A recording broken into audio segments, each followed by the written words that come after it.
Sires presents another half hour of music and entertainment starring Jack Benny.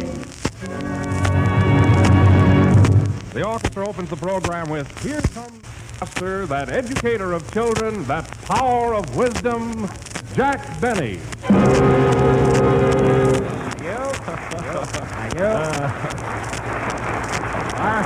Thank you. Thank you.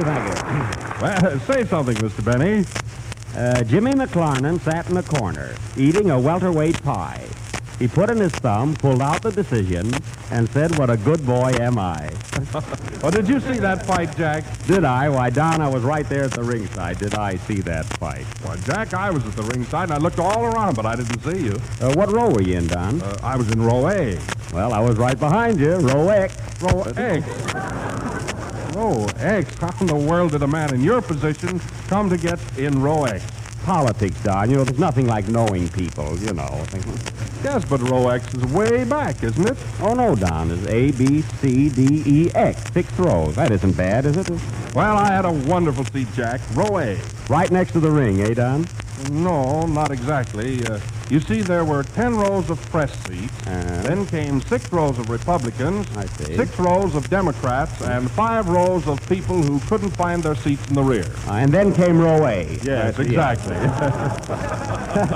You must have got your face full of rosin, eh, Don?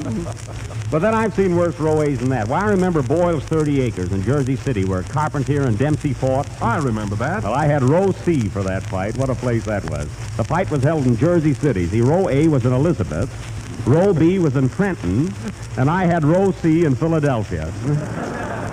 Philadelphia? Why, that's where Dempsey and Tunney fought. That's right. I sat down in row C and waited for the Dempsey-Tunney fight. I killed that gag myself, didn't I? Well, Jack, what did you think of the McLarnin and Ross fight? Very good, Don, but nothing like back in 1903 when Terry McGovern fought young Corbett. There was a fight. Do you call that a fight? Why, I remember back in 1892 when Jim Corbett knocked out Sullivan. Corbett knocked out Sullivan? Yes, Jack, he certainly did. You don't know what you're talking about. Corbett knocked out Sullivan. Mary? Yes, Jack? Get Sullivan on the phone. Okay. Hello, operator. Get me the Daily News. I want to speak to Ed Sullivan. We'll find out. Yes. He isn't in, Jack. How about Mr. Solomon? No, Mary, we're talking about fighters. Did you see the Ross and McLarnin fight the other night? Who, Jack? Ross McLarnin. Gee, the last name is familiar. Mary, listen. Look, on last Monday night, it didn't happen to rain. So 2 fellas by the name of Jimmy McLarnin and Barney Ross got into a ring in Long Island and fought. Did you hear anything about it at all? Oh, Jimmy and Barney. Sure, I was there, Jack. Well, what did you think of the fight? Very cute. A cute fight, yes. And you know, Jack, Jimmy kept flirting with me all during the fight. He kept waving at me. He wasn't waving at you. He was missing Ross there, waving at you. Oh, I wondered why Ross kept bowing to me. Mary, he wasn't bowing. Look, he was ducking the punches. Well, don't tell me Jimmy wasn't flirting. In the 7th round, he winked at me. Winked at you? His left eye was closed by a punch. Oh, yeah? He can't get away with that. I'll sue him for breach of promise. Oh, sure. Mary, why did you even go to see that fight? Because that's where everybody ran when it stopped raining. Oh, well. Well, that makes sense, huh? Hello, Mary. Hiya, Jack. Oh, hello, Frank. Well, Parker, were you there? Was I? Well, I never saw anything that close in my life. First it was one, then the other. What a contest. Who do you really think won? The rainbow. You know how to sail a boat. Where ignorance is bliss, a certain gathers no moss. Yeah. Let's play, Don, before it's too late. Jack, I saw the fight, and I thought it was swell. Save it for the next fight. We're running overtime now. Well, then, play Don. Yeah, that's the idea, yeah. That was Don Bester and his row A syncopators playing You Ain't Been Living Right. And, Don, I want to say that was fine. Say that I like about you and your boys. You always give everything you've got. Thanks, Jack. And you know, folks, Don is one of the best-dressed orchestra leaders on the air. Of course, he doesn't look so good on the street, but on the air, he's marvelous. Doesn't he? I wouldn't talk much if I were you, Jack. Look at that suit you're wearing. Dude, what's the matter with it? It's a brand new outfit. You know, just a little knockabout suit. A knockabout suit? Yes, he knocked about $8 off the price. Yeah, you know, Don, the guy that really dresses on this program is Wilson. I mean, he always looks immaculate. Say, Wilson, that's a dinner suit you've got on, isn't it? Yes, why? I notice you have a little breakfast on it, too. I'd be a little careful if I were you, you know. What men on this program? They were in a carload. And now, folks, we have a big surprise for you this evening. As you remember, the last 2 weeks we put on school acts. But this week we have something entirely different. Something Oh, that... Jack, here's a letter for you. I think it's for you. Let's have it. This isn't for me, Mary. Well, it was addressed to Don Wilson, but Frank Parker opened it by mistake, and he said he thinks it's for you. Mary, it's for you, isn't it? No, I read it by mistake, and it's for you. Well, better let me read it by mistake. It's from the Board of Education in Pawtucket, or Woontucket, Rhode Island. What's the name of that town, Mary? What's the difference as long as you're healthy? Oh, sure. It reads, Dear Jack Benny, or if opened by mistake, hello. We have a short-wave radio set on which we have no trouble getting Bulgaria, Algeria, Bavaria, and neuralgia. Last week, while trying to get malaria, we accidentally tuned in on your school day program, and it reminded us of the first 3 letters in the word loud and the last 3 letters in Jersey. Wait a minute, I don't quite get that. Let's see, the first 3 letters in the word loud and the last 3 in Jersey. Do you get it, Mary? Sure, a lot of people wear loud jerseys. I guess that's what they mean, yeah. I guess that's it. They also say, of course, this is only a small school, but some great scholars have come from our classes. The governor of Rhode Island came pretty near going to our school, and look where he is today. And we could mention hundreds of others. We would like to match our pupils against yours anytime. Signed, Board from Education. P.S. Bah. Oh, yeah, that last crack got me. I didn't mind that letter so much, but they can't bah me. Wilson, throw out that scenery for our play. We got to go back to school days and show these people from Rhode Island, with the help of Providence, that they can't bluff us. So on with the school act. But, Jack, we have no pupils tonight. Just ring the bell. They'll be here.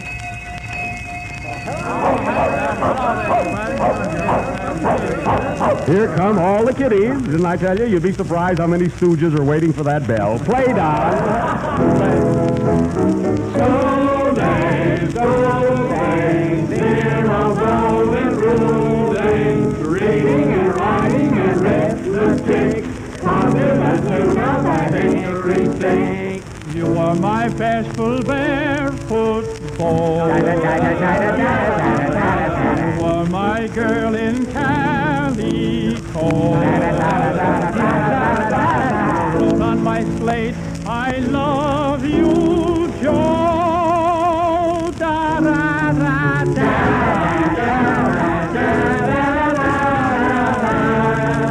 When we were all kids.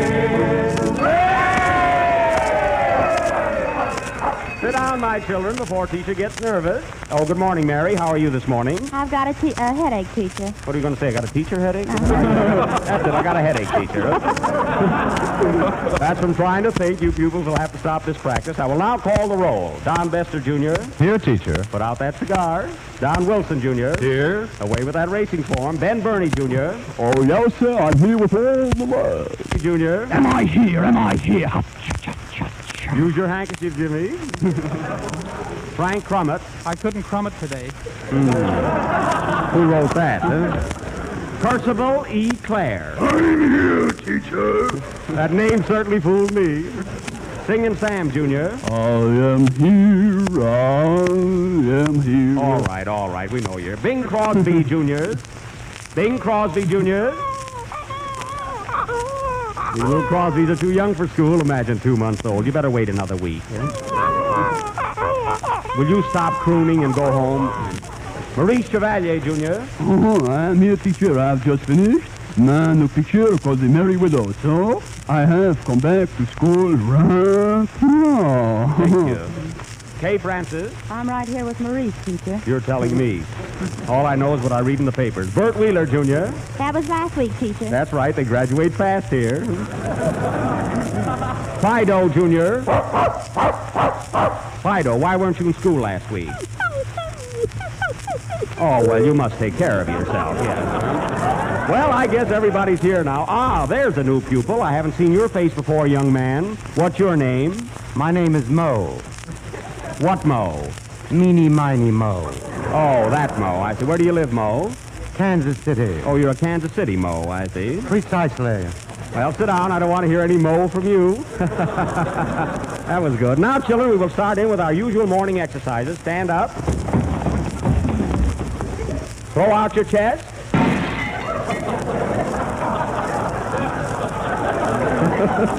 Now, throw back your shoulders. Now, look at you without chests or shoulders. Pick them up again. Now, children, bend down. Stretch out your arms. Ready?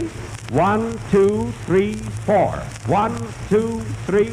Don Wilson, don't jump. I'm not jumping, teacher. His pants are baggy. Oh, pardon me. And now, children, we will start with our music lesson. Frankie Parker Jr. will sing his song for today, The Very Thought of You. Oh, can I sing too, teacher? Yes, Don, but not as good as Parker.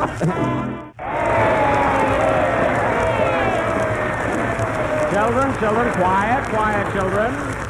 That was Frankie Parker singing The Very Thought of You. Children, we will now start with our daily lesson. History first. Mary Livingston. Yes, teacher. Who was first in war, first in peace, and first in the hearts of his countrymen? Washington. Correct. And who was first in the American League?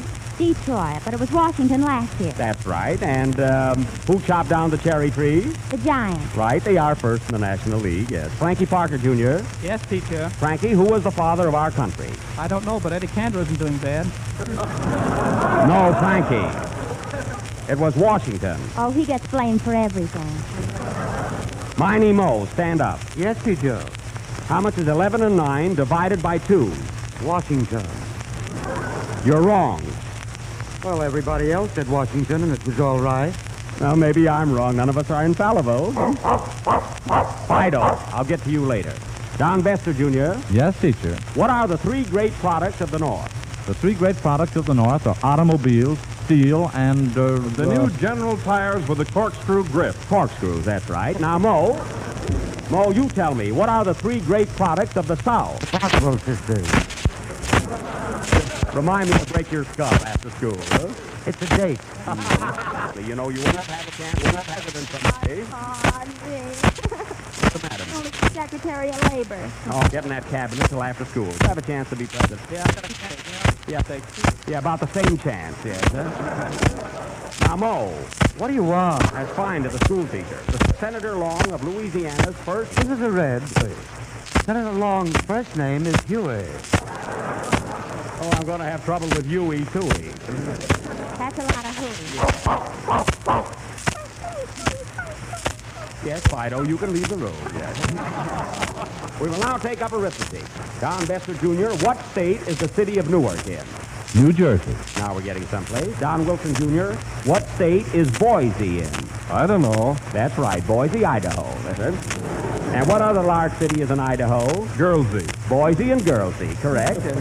Mary Livingston, Yes, teacher. name the largest city in the state of Washington. The largest city in Washington is, Now, come. Now, maybe I can help you. What do you do with your eyes? C, And what keeps the doctor away? an apple. Then what is the largest city in Washington? Seattle. Seattle, Washington. That's right. Very good. And now tell me, what state is Portland in? Portland is in, Oregon. That's it, Oregon. That's right, Portland, Oregon. Percival E. Clare. Yes, teacher. Never mind. Mary Livingston, Yes, Toots. stand up and tell the class what happened in 1776. What street? I mean, what happened in the year 1776? Oh, that's way before my time. Why don't you ask Frankie Parker? All right, sit down. Frankie Parker, what happened in the year 1776? What? 17. Where did the Boston Tea Party take place? I don't know. I drink coffee. Does anybody in this classroom drink tea? I drink beer, teacher. All right, then. Where did the Boston Beer Party take place? 255 Tremont Street. You get free lunch with it. Right, mark down that number. We will now take up our spelling. Mary Livingston, spell chrysanthemum. Spell it. I've got a cold and can't even smell it. Then smell rose. Oh. Now, Don Besser, Jr., tell me, who was the vulgar boatman? Oh, I don't know. None of them are perfect. Neither are you. Frankie Parker, Jr.? Frankie Parker, Jr.? Likewise. Likewise. What is an optimist? An optimist is a man who makes eyeglasses. Eyeglasses, an optimist. And what is an optician? When a man puts a deposit on something, he takes an optician on it. That's an option. Well, yes, if you want to use slang. Teacher, What is it, Mo? I know what an optimist is. What? The British sailboat Endeavour, Well, why is the Endeavor an optimist? because it's always chasing rainbow. I get it. Chasing rainbow. And what is a rainbow, Mary? Rainbow is a cloud with too much lip rouge. That's good. I thought you'd like it. Morton Downey, Jr. Morton, you haven't been paying attention to our program. What's on your mind?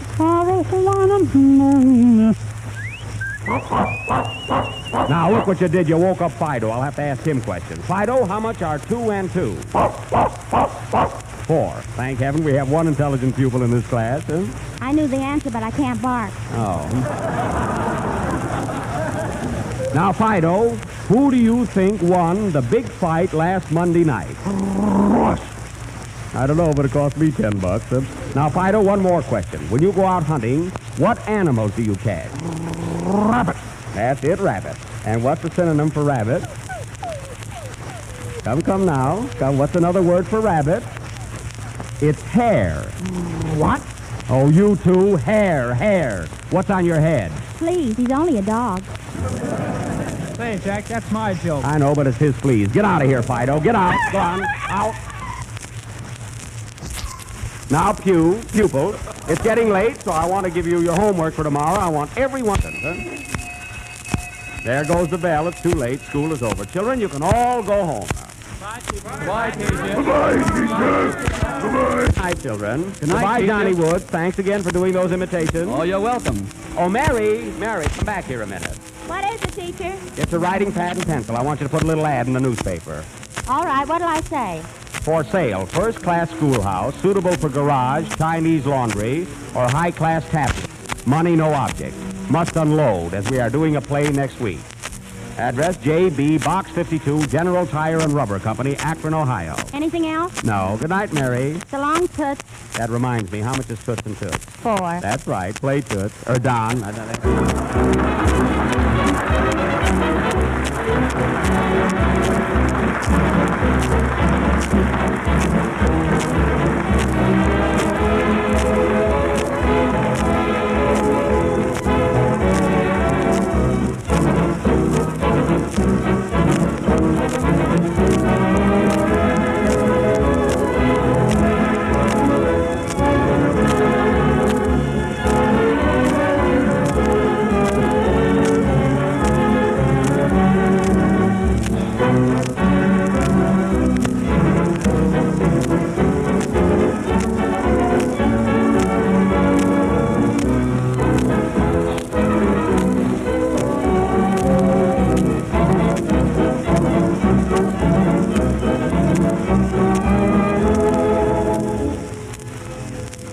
This message is directed to the young businessmen of America, not only as a business opportunity, but without egotism, it can be spoken of as a mission that has a considerable bearing upon the safety and well-being of a vast percentage of the people, the motoring public.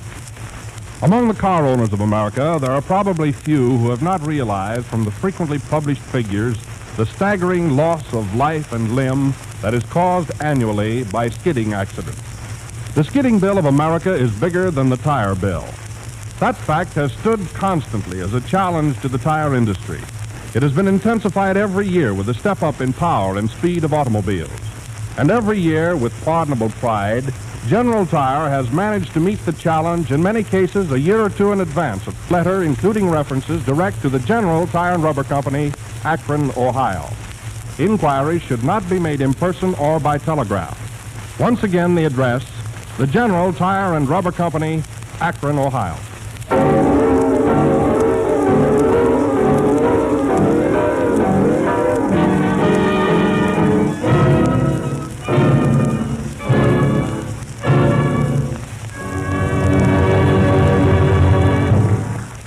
This is the National Broadcasting Company.